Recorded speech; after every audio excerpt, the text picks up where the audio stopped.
kick it off now. It's 2:03.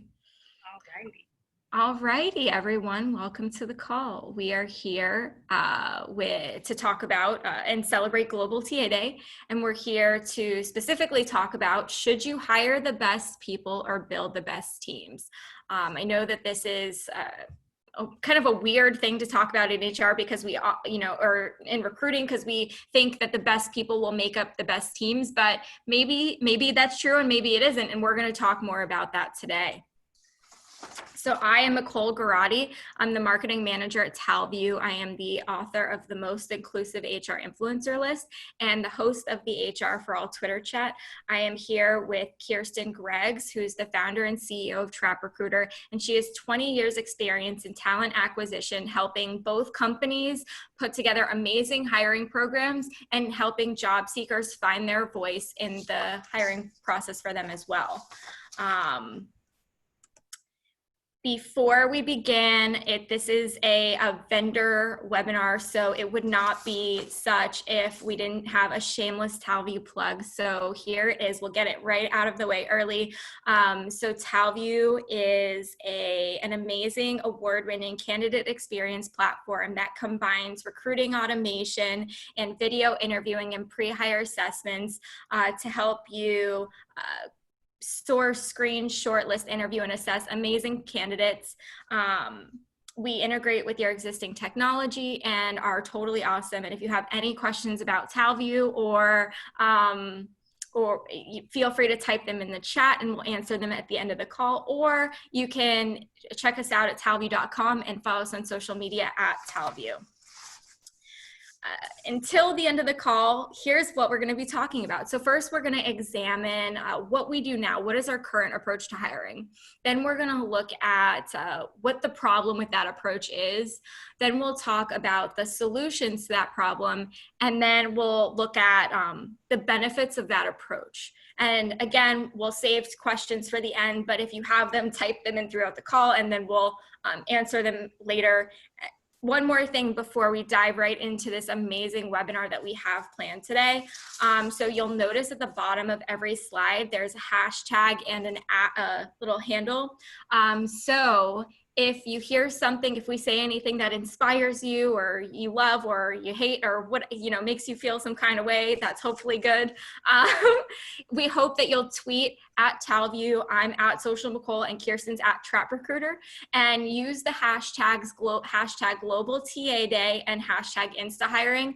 And you'll see those at the bottom of every slide. So hopefully you don't forget. And now we're going to dive right in. So with that said, Keirsten, do you want to talk about what our current approach to hiring is? Let's start there. I do. And hello, everyone.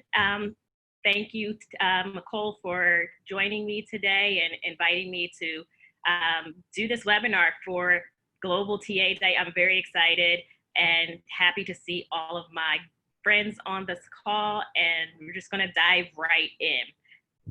There will be a number of shameless plugs here, so just make sure that you're okay with that, because I am going to big up the folks who big me up on a regular basis.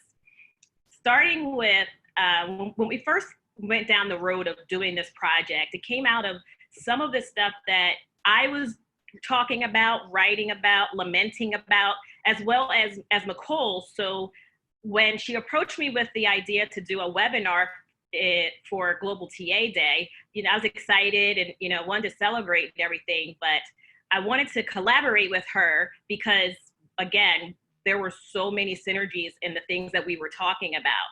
And I wanted to include other thought leaders, other TA leaders, other diversity, equity, inclusion, and belonging executives who could offer insight into exactly like what we're doing and why we need to fix it, like why this is the right time to do that. Leading up to today, I was honored to work with Nicole and 9 other folks who put together an ebook that actually answers the question, should we hire the best talent or should we focus on hiring the best team? And in conjunction with that, Talview put out a survey about a week ago asking that question. And surprisingly, there were about 40% of people who said, yes, we should hire the best talent. Like, that is the approach. And in a way, I already knew that that's what people thought. I'm understanding that they weren't just asking TA leaders, they weren't just asking recruiters, they weren't just asking HR folks. They were asking, we were asking a whole bunch of people who may or may not be involved in the hiring process. So, when you hear best person, you're like, yeah, let's go ahead, let's do that. And that is what we're focused on right now. We're focused on hiring the best person, which in recruiter speak a lot of times means hiring the best match. And that really takes the individualism, that really takes the person out of the equation. You're basically, again, looking for a match for a set of skills, for a set of qualifications. You're trying to match years experience. There's a great deal of emphasis placed on past performance and, looking for someone, meaning sourcing or, trying to attract someone who has already done that job. We're looking to match up how they align with what we think these tasks are. This is an extremely reactive model. We're just filling a vacancy with someone, they separated from the organization. So now we have to, go ahead and open a rec and get this job filled so that these certain tasks can continue to be completed. Hiring managers have come to me a lot of times. I'm sure a lot of recruiters have this experience as well, where they say, hi, employee A is leaving and I need to open a rec. Can you send me the rec they were hired against? And they either duplicate that 100% or, they may tweak it a little again to add some of the things that person did. They have that person in mind. And that's not the best approach at all. Sending recruiters out on a hunt for skills to clone someone, to bring back an exact match as best they can. Make sure they're in budget, make sure they're in the location, and make sure they check this many boxes that look just like employee A. That's not the right way to do things at all. Next slide. So I think you kind of answered this question already on like what the problem is with this approach. But I think to say it simply, it's just not working. It's not working. It's not ideal. It's frankly, it's lazy. It is. It's limiting. There's no strategy involved. There's no thinking involved.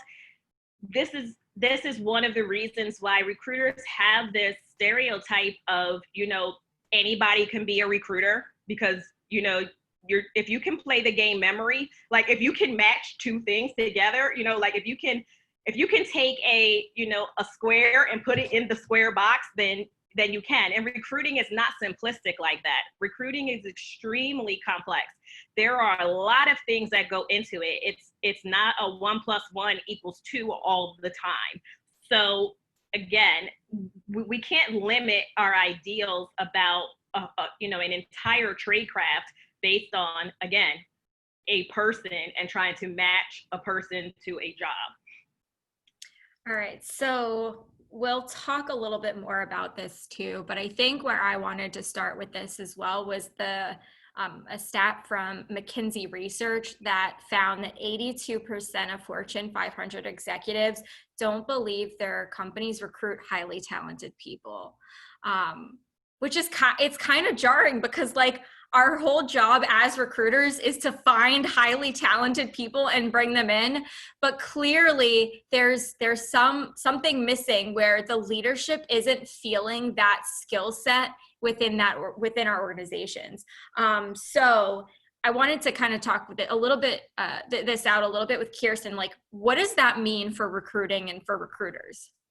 As I said when we were, putting this together, this stat was very off-putting to me. It hurt my feelings a little bit. I mean, you guys know that, I'm tough, but I care deeply about recruiting. I care deeply about people and job seekers and being able to get them into the right jobs at the right companies. So this bothered me because you're basically saying recruiters don't know how to do anything. Recruiters are dumb. Recruiters aren't talented. So how could they find talented people? And it puts you in a mindset that is extremely problematic. The fault is placed on, well, we don't have good people because we don't have good recruiters, and that's not fair, and it's wrong, especially when the majority of organizations aren't empowering recruiters.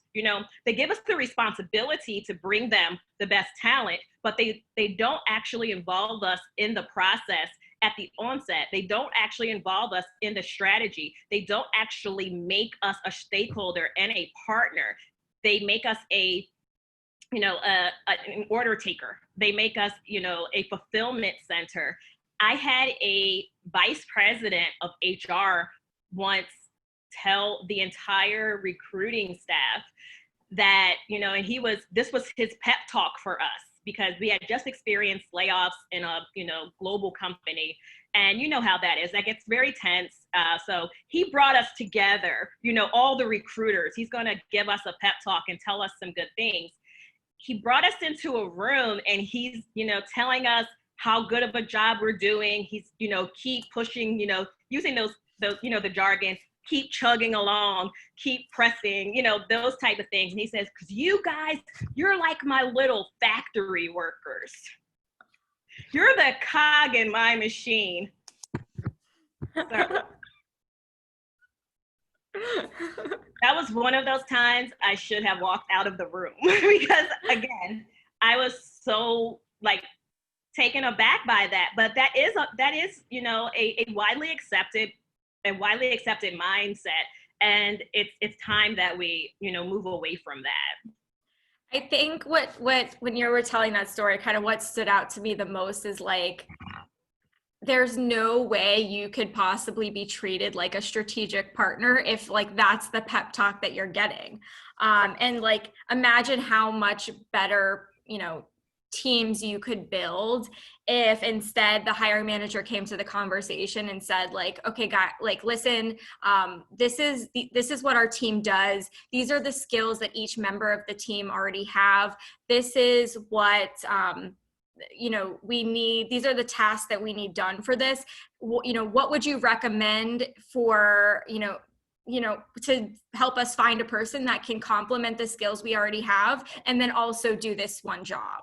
Imagine how much better the conversation would be.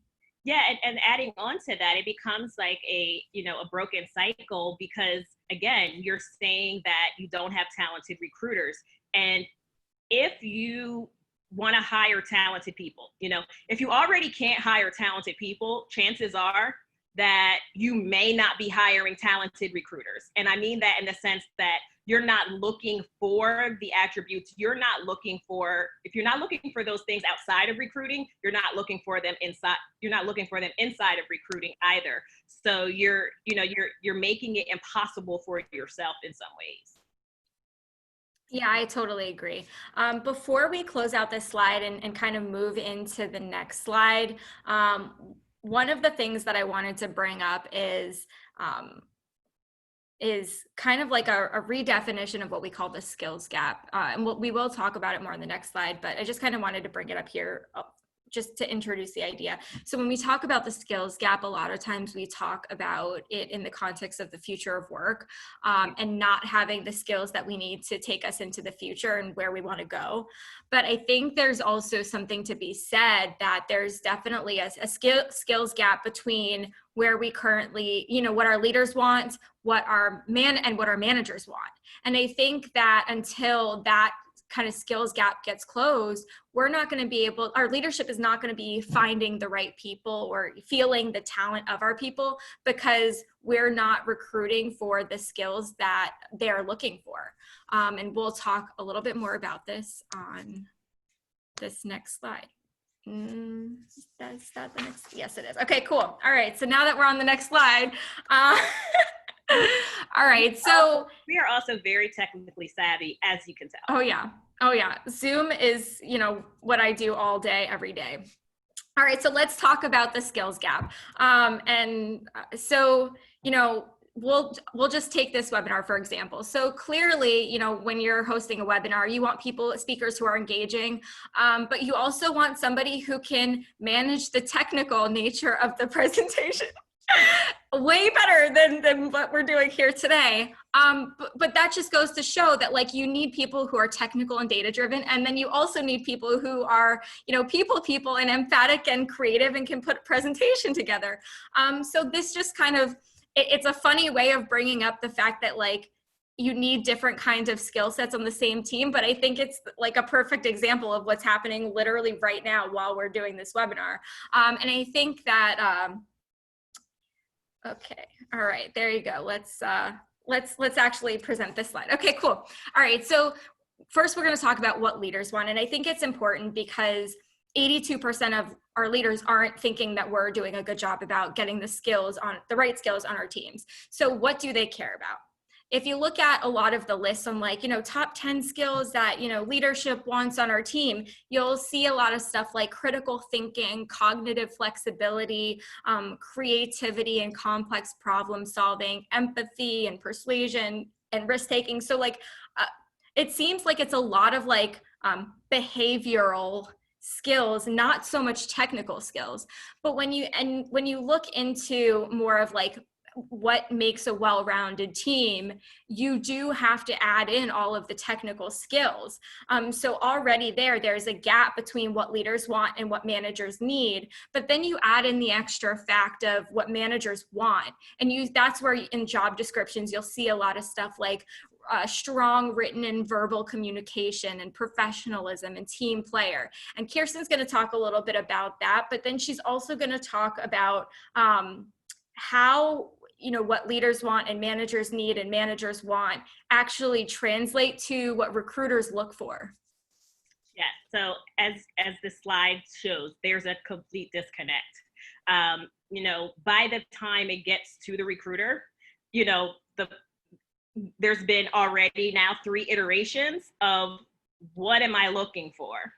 So by the time it gets to us, we're stuck with keywords, we're stuck with buzzwords. We're stuck with, again, having to match someone to a list, trying to clone the person the predecessor. We're looking for, the coveted purple squirrel, especially in technical recruiting, that person that probably doesn't exist, but they're going to send us to look for them anyway. And by the way, there's only 3. And that one that lived in your geographic location that you relegated me to, that's the one that left. So there's a problem here again. And I think that the emphasis really needs to be shifted. Again, we're right now looking for tasks, looking for skills, looking for this, person, when we really should be thinking about the outcomes. Yes, this person can perform a task, but what is the outcome? We need to be looking at people that can produce results. Yeah. So, okay. All right. There you go. So that leads us into the solution. So we know what our current hiring process looks like and we know what's wrong with it. And now we're going to talk about where we go from here. What's the new process that needs to replace the old one that doesn't work anymore and maybe never worked at all. So Keirsten, why don't you kick us off? All right. So again, the solution involves hiring for team build. And also understanding that organizations are changing and we need to change along with them. Going to go back to the survey. So, I told you what 40% of people said. 60% of respondents said that they are that we should be looking for the best team member, or we should be looking to build the best teams. This further drives home the point that, there's a disconnect between stakeholders. I'm going to plug the ebook again and give you some insight from one of the contributors, Christina Mignard. She's a phenomenal HR executive and TA executive. And her suggestions, paraphrasing, was to focusing on the best team actually facilitates an environment where people who complement each other and will work well together and will collaborate well together will come together. And,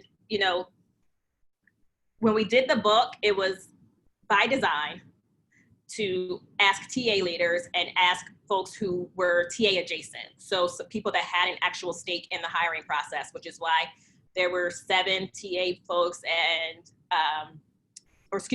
8 TA folks, including myself, and 2 diversity leaders who, by the way, had transitioned out of recruiting into TA. So I stacked the deck. It's a really good ebook. I do have to say it's a really good ebook. It's top 10 tips for building the best teams, and it includes 10 HR and TA leaders from top companies around the world. And we're going to send it to you in an email after in a follow-up email. So we'll send that right to your inbox. But it is an amazing ebook. And so anyway. All right. So again, where the disconnect, that the book highlights the disconnect, because only 60% of respondents online said that, hire the best team. 100% of folks who are directly involved in the hiring process said hire the best team. Yeah, so we're going to take a look at what that means.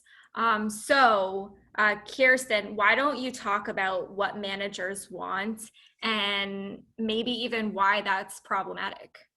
Well, as outlined on the previous slide, managers are looking for communication, professionalism, the team player. And, what does that really mean? Like, all of those things are subjective and they're steeped in bias. They eliminate and they exclude too many people. Communication skills is a big thing for me as someone who talks to a lot of different people. And I'm always looking for diverse candidates. We are in a global economy, and even in the United States, you get folks where English is not their first language, and they may speak multiple languages, or they, like I do, I talk with my hands. I'm from Jersey, so I talk with my hands. If I get too comfortable, if I get too relaxed, I speak extremely fast. You probably won't understand anything I'm saying. I may use a number of colloquialisms. I catch myself normally before I curse, but like anything could happen. Like, the way I communicate is me bringing my authentic self to the table. It's me showing you, yes, this is me, and how I can mesh well or, not mesh well, or how I can complement or collaborate with you. I've seen it in my recruiting times where there have been people who, got low scores for communication, and they weren't, applying for jobs where they would have to stand up in front of an audience and present. They weren't technical writers. They weren't, copy editors. Where a comma matters, where putting a word, where syntax and things like that matter. These are people who are translating one language to English, thinking in one language and translate to another, and they've gotten low scores because they didn't present themselves or communicate the way that you do, the way that makes you comfortable. And I take issue with that, and I've always pushed back on that. The professionalism thing, again, it is extremely subjective, and it's based on white norms, period. if you read my last, another shameless plug, if you read my last ERE post, it was about, you know, the politics around my hair, like my actual hair that grows out of my head. And I talked about my conflict with that. You know, this is considered professional, but you know, if I had just gotten out of the shower and my hair wasn't blown dry and straightened, that would, to a lot of folks, not be considered professional, you know? And I have a problem with that. Or I even have on a jean shirt today. In my corporate life, I would think twice about that, you know, even though I put on my little pearls. You know, there are just certain things that I have been conditioned to do. Even though I don't put those things on other people, I know that there are a lot of hiring managers and there are a lot of recruiters as well who do that. And then team player is my absolute worst. Like, what does that even mean? And a lot of times it means someone who's going to do the things that you want them to do the way that you want to do them. They're not going to give you any back talk. They're not going to give you any lip. You know, we use that phrase to talk about, you know, an individual. And as we were alluding to, that's not necessarily the correct approach. You know, we say things like, you know, we want a self-starter, but can you really be a self-starter and be a team player? Because you don't, if you don't need the team, you know, if you can do it on your own, then what is the point of having you as part of the team? It raises the question of, you know, can anyone be a team player on the right team? And again, you know, we can explore this, and I think that you're about to do that right now. Let me pitch that question back to you. What kind of people make up a good team? Yeah. So, thanks for walking us through that, because I think the difference between what managers want and what managers need is kind of one of the most important disconnects that we see in the workplace. And I think that what makes a good team is a diversity of experience and a skill set that people can use to come together and complement each other and really be productive together, not alone. So what that means is there's a leader that can set direction and vision for the company or the team. There are managers who can do like take that direction and vision and then set the strategy and delegate and set goals and hold people accountable for reaching those goals. And then there's planners who can take that strategy and break it out into action plans. And then there's doers who can say, okay, great, you know, based on this action plan, I'm going to do the act.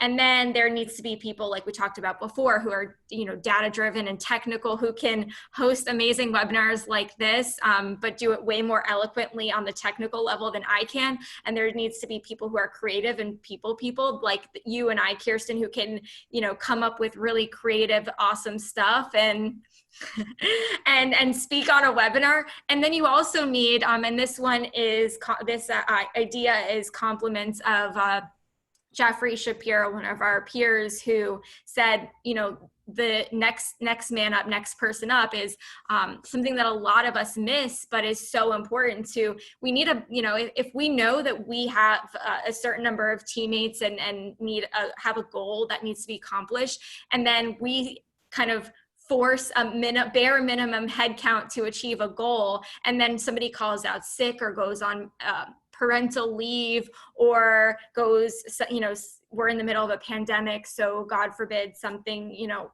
tragic happens, like the team can't go forward. It's not possible. So we need to be really thinking about our teams not as, you know, individuals doing a series of tasks, but people coming together with the right skills and experience and really maximizing the impact and value of what the team is trying to accomplish.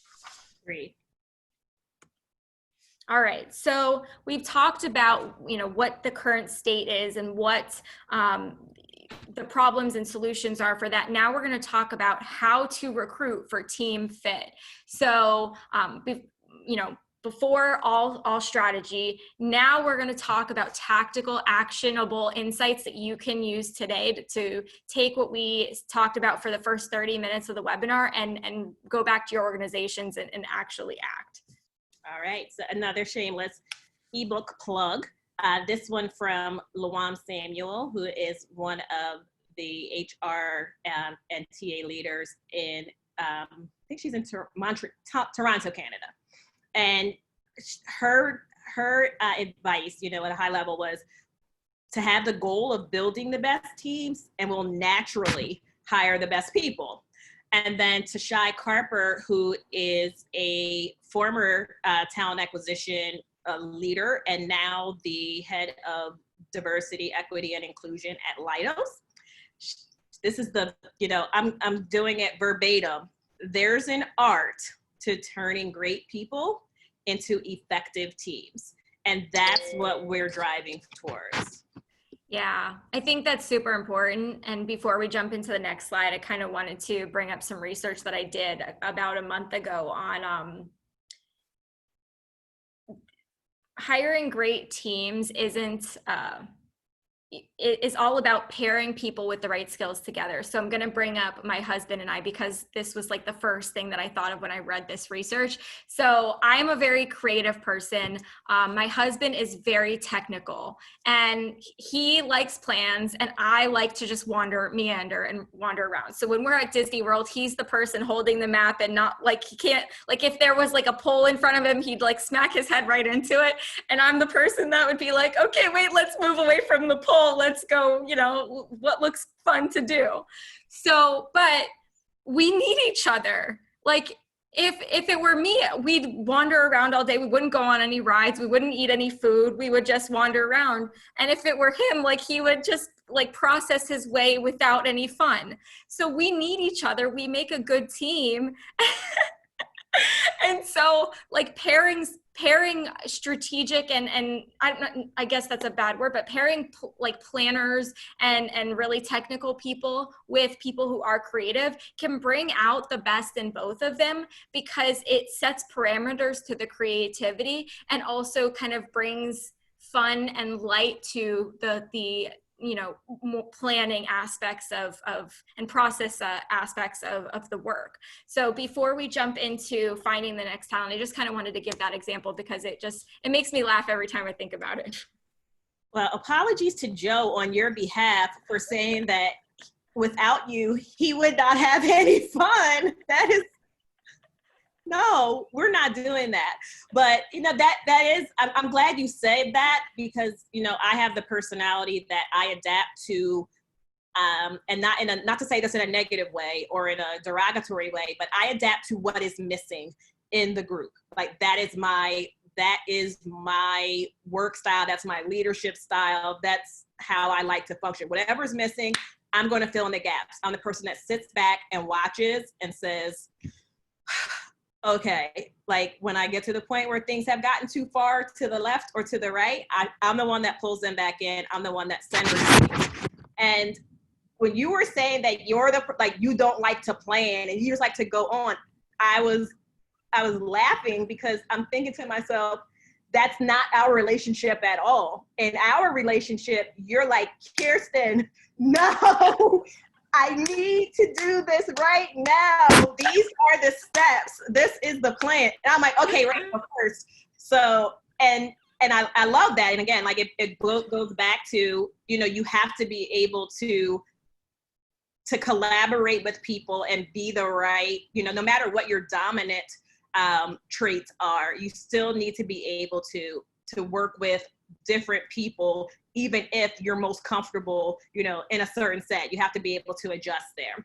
So let's go back to, take it back to, you know, the recruiting aspect. Again, it is Global TA Day, and I am shouting out and so proud and celebrating all of the recruiters who do this every single day. So you first need to assess the team needs, examining what skills you already have. Now, again, we spend a lot of time looking again for that person. We filled a job and that person is now leaving. And now we're like, okay, we have to find that person again. but how do you know that you don't already have that person? And how do you know that you're not too heavy on those person's skills? I worked in technical recruiting for a long time, and there were positions that were redundant. You know, if there were like a bunch of Intel analysts, or if there were a bunch of software engineers, you know, and there were 5 openings, you know, on a program, or 5 or 6, you know, we needed 6 project managers. We use the same job requirements. You know, we use the same rec, we use the same job ad to find those people. So again, we're matching those, you know, make sure they have 8 out of 10 of these things. You have the same exact person every time. So they may all be missing that 10th thing. You know, we're not assessing what's actually missing. And then understanding what skills you need to hire for. That means saying, okay, yeah, this project worked at, you know, 80%. And while that's great and that's a pass, what could we really have done to get the outcome to be this, you know, to get to that 100%? As you'll see, this stat here says the number 2 reason why people leave a company is a lack of career growth. And when your focus is on hiring a person to do a particular job, you're boxing them in, and you're not giving them the opportunity to utilize some of those other subordinate skills. And I mean that in the sense of not dominant, not the most exciting. I don't consider myself a creative person, which again is why I laughed when you said that we were both creative, because I was like, I don't see myself that way. So I wouldn't present myself as someone that's creative. Being on webinars is a stretch for me. You know, it's not my comfort zone. I don't like talking in front of people unless it's me talking about jobs, unless it's me talking about something I'm passionate about. And, you know, it's great for us that I'm passionate about this. It takes 3 years to get someone up to speed in a company for a new role. And that's not because they don't possess the skills. That's not because they don't have the past performance. It's because that's not all it takes to get up to speed in an organization. You have to be able to learn, you know, how to work with certain people, how to manage from, you know, and move from one thing to the next. So it's not an easy thing. And then finding talent for your team. We overlook a lot of times internal talent. You know, again, we open a position when someone leaves a company. Who's to say there's not already someone there who is, number one, what did you call it? Who's up next? Next person up. Yeah. Next person up.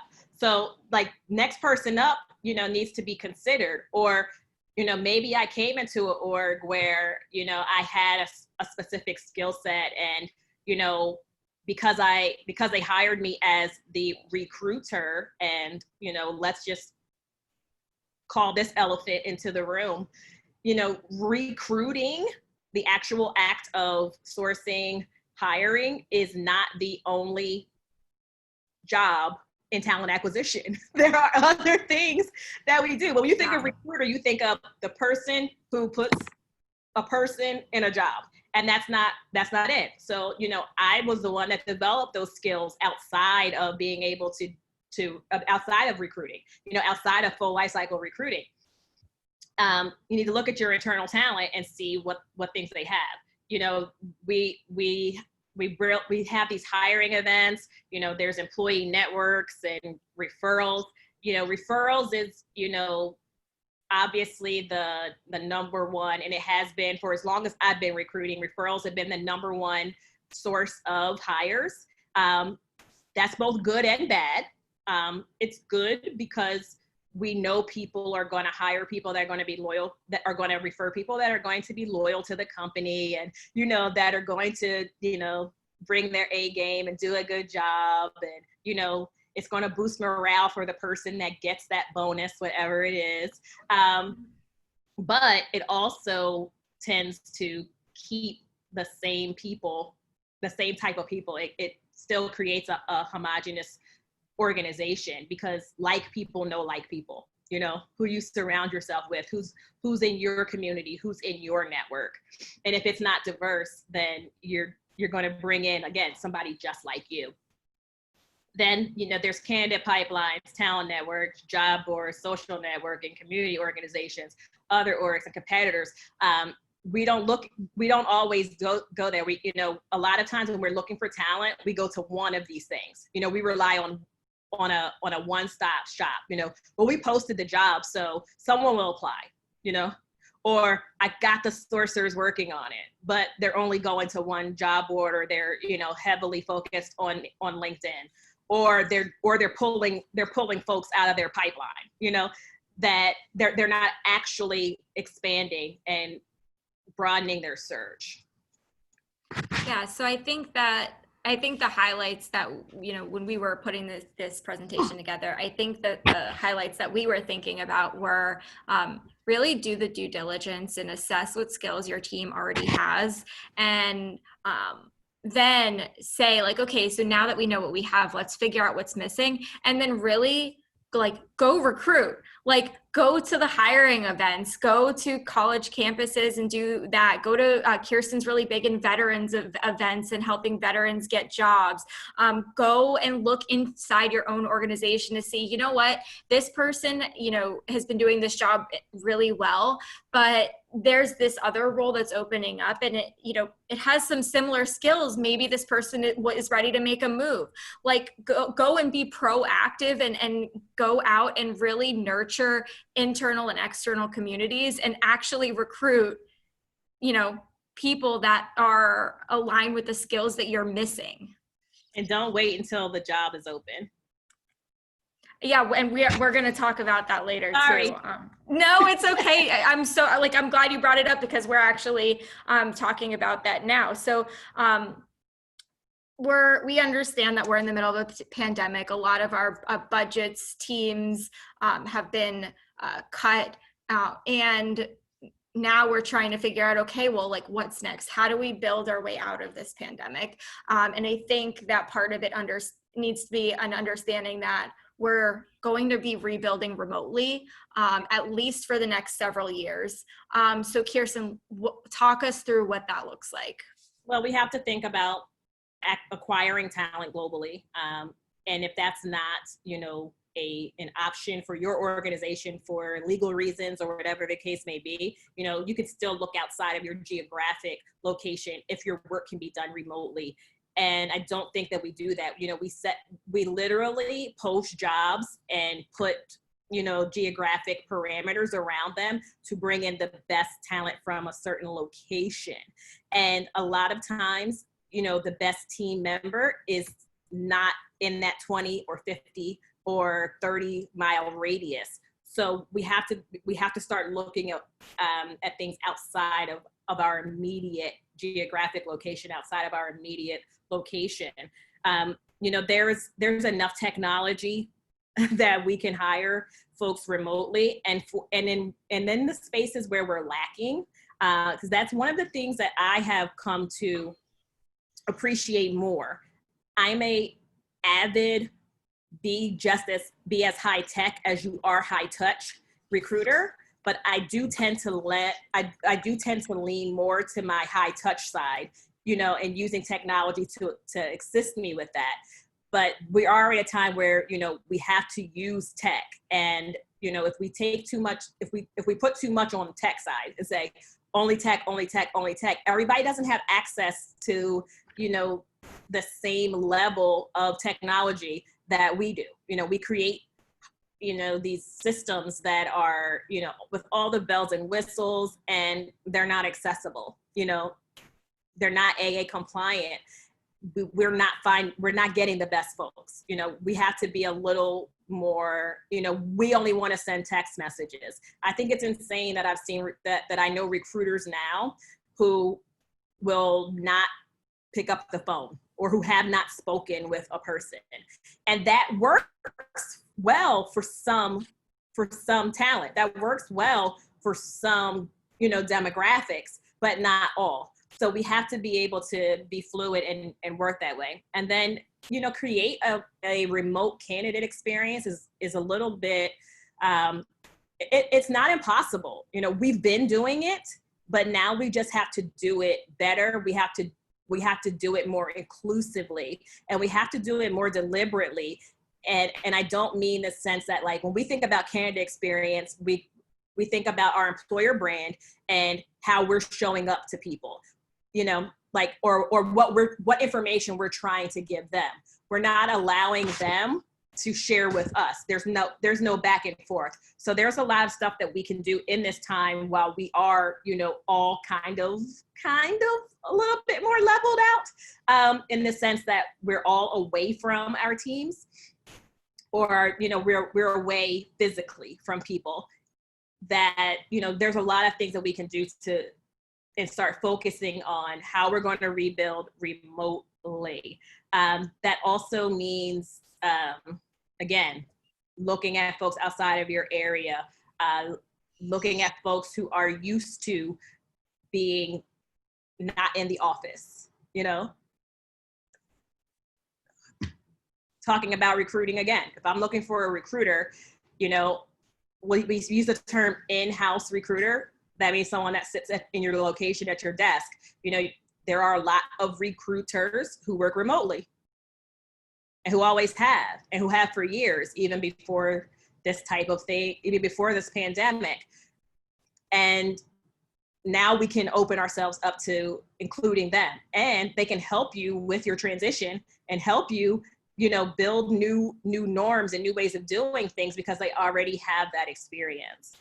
I think what you're talking about fits perfectly into what we mentioned earlier in the hour about bringing on recruiters as strategic partners to set the strategy of your talent acquisition program and what that looks like for both recruiters and candidates. And in terms of like rebuilding remotely, like that's exactly the point. Like bring on recruiters who are going to be that strategic partner who can really transform your talent process throughout and remotely. Like that's just, it is what it is. So I'm so glad that we got to talk about this. Let's talk about fairness now. Element. I'm not going to say too much on this because we only have about 10 minutes left. And, you know, use equitable hiring practices, use equitable hiring systems. Like I can't stress that enough. You know, don't discriminate against people because of their name. You know, don't discriminate against someone because of their email address or their year's experience, or because, you know, they went to a certain school or they didn't go to a certain school.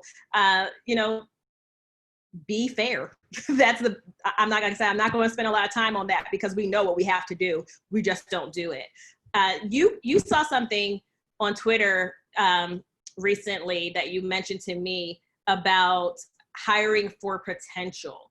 Can you give us some insight into that?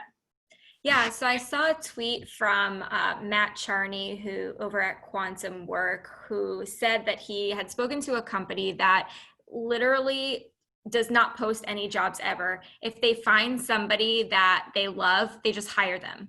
And then they build a job around that person.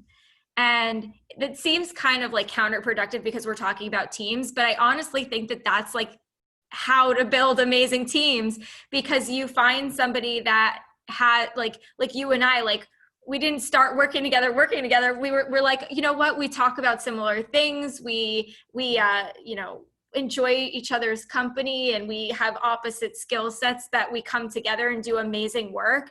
And that's how we started working together. So like, I think that there's something to be said for not waiting for a requisition to be posted, not waiting for somebody to leave to get the right person in the door. If you know that somebody would be amazing on your teams, hire them and then figure out where to go from there, especially if you know that your teams are homogenous, don't have a lot of skills, don't have underrepresented talent.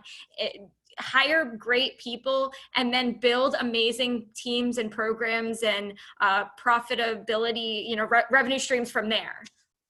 Okay. And then preparing the team for a new hire. You know, that's going to be critical as we are rebuilding post-pandemic, and even, you know, what is it called when you're in it? I'm at a loss for words, but during and post. Yeah. You know, have your team take assessment tests. You know, see what existing skills are already there, and then what new skills are needed. When you do hire someone, you know, allow the team to be involved in that and tell everyone, you know, what their main role is going to be on the team. One thing that I like to think about, and I think a lot of folks are moving toward this, you know, we talk about onboarding, we talk about orientation, we talk about getting that new person ready, but we don't talk enough about getting the team ready for the person. You know, we give them their, you know, we give them their assets. They get their computer, they get their, you know, they get their phone, or, you know, whatever the case may be. They get what they need to do their job. They get the tools, but they don't get enough of what it's like to work in the team, and the team doesn't get to know what's going to happen, how this is going to change the dynamic. So I like to call for, you know, reorienting people. I call it, you know, people go to orientation, and, you know, if you have a dynamic program, please do this. If you don't bother, because no one paid attention anyway. But if you have a great orientation program, like, reorient your existing employees. Like, you don't know how many times I have, you know, talked to employees, and we've done internal job fairs where we're actually just talking about what goes on in the company, you know, and people learn so much about what's going on outside of their teams. And, you know, we've had folks that have been able to move across to other parts of the organization because they just didn't know. They didn't know that this, you know, that we did this work. You know, they didn't know that, you know, we had these opportunities. So reorienting your current staff is going to be a great way to rebuild as well. Yeah, I love that. And it kind of leads us into the end of the webinar. And that is the benefits of kind of like just tying this all together, like what the benefits you'll see when you implement this new strategy that you learned, what that will do for your organization. I know that we only have 5 minutes left, so we'll try and wrap this up quickly and nicely in a pretty little bow. But Keirsten, there's one thing that I really love that you said while we were prepping for this call, and I personally hate the term culture fit, because for me, like you said earlier, it's like people hire like people. And so there's never room to change and grow and improve if everything's always the same. But you had a definition of culture fit that I liked much better. So why don't you talk about that, what it means to you? So I like to think about culture fit from the standpoint of the job seeker or of the new employee. I think that it is not on you. I think it's on them to say, I'm auditioning you, you know, meaning the organization. I want to know if you're a fit for me. You know, like, do you offer me the things that I need to be able to bring my full authentic self to this workplace, you know? And there are a lot of orgs that are emerging, that are transforming, and that are trying to be better. So I encourage them to be transparent, so that so that when you are, you know, getting that first or that only, you know, new thing or new team member, that just, yeah, they're gonna throw me out of HR now. You've gone full human capital management, Keirsten. I have. I'm using, yeah, good gracious. I lost my train of thought, but yes. So I look at culture fit from the candidate perspective, and I like to encourage the folks that I coach to know what they want from an org, and then find the best fit for them. So I look at it from culture fit from the standpoint of the job seeker, of the prospective employee, not from the standpoint of the organization, which really means continuing to uphold some of our toxic, values and behaviors. Yeah, so I love that approach. I think that's really smart. And I think that definition of culture fit is something that we should be getting behind as a talent acquisition profession. I know that we talked a little bit before about hiring for potential, and we talked about it from like the perspective the benefit to the candidate. But I think there's a lot of benefits that the employers will face too when you make that switch. So if people are leaving because there's a lack of growth, I think that that's costing you money, and it's costing you productivity, and it's stressful on the team when somebody leaves and then you're, trying to struggle to find somebody new, and everybody has to take on that person's job in the meantime. And then you have to orient yourself to a new person, and you don't know what that's going to be like. It's anxiety inducing. It's stressful. But I think that hiring for potential, what it will do is it will keep people in your organization longer. It will give you succession plans. It will save your organization turnover and stress and productivity and even money and like associated costs. And so I think that there's something to be said for that too.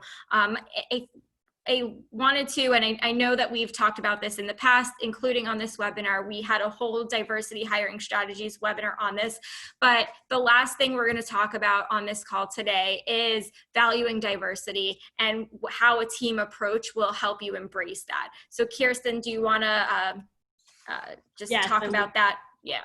Very briefly, I do encourage folks to go look at the diversity webinar that featured Torrin Ellis, because you are going to get a lot of the nuggets that you need that we just don't have time to go over right now. But I just want to leave you with my last shameless plug from the book, and it was some insight from Chang Lu, another diversity, equity, and inclusion leader. And she said, don't ask, am I hiring the best person? Instead, ask, how do I leverage diversity where all my people can be their best? And I just think that that's a great place to leave off. And we may have time for one question.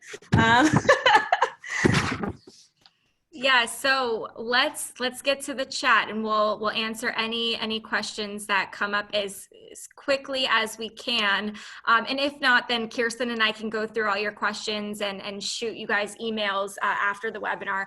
We'll include everything, all of the assets that we talked about today in a follow-up email. And we did record the session. I believe it's recording. And so we'll email out the recording for you too. It looks like Stanton talked about, do you think this is because the sociological generational differences, or is it a lack of communication between the hiring manager and HR?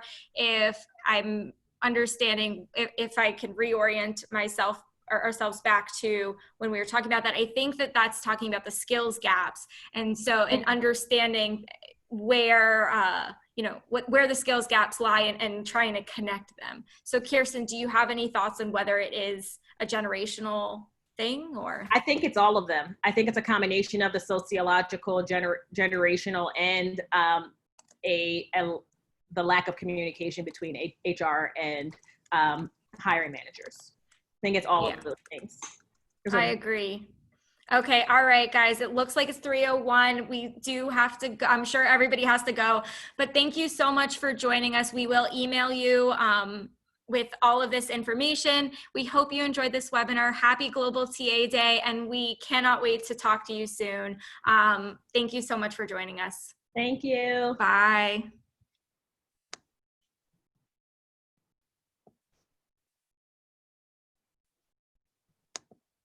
I'm gonna stay on until everyone's gone.